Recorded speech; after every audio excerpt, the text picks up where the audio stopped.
Naomi Home presents the Raven Minimalist Comfort Futon Sofa Bed Assembly video. Before we begin, please make sure to have the assembly instructions on hand to follow along and have all the parts listed. This futon comes as shown with durable linen fabric that not only looks great, but is also built to withstand daily use.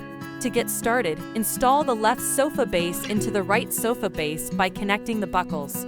Connect the middle legs in between the left and right sofa base with 4 bolts on each.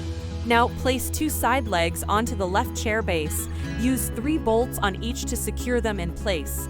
Make sure the legs are facing outwards towards the front. Similarly, place 2 side legs onto the right chair base.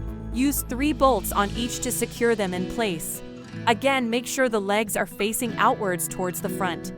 Finally, pull up the backrest until it clicks in place. Push forward and gently place down to convert into a bed.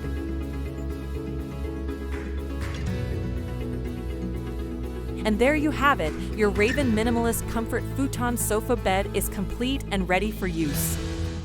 Thanks for watching. Please like, subscribe, and share for more Naomi Home content. You can find the product link and more in the description below.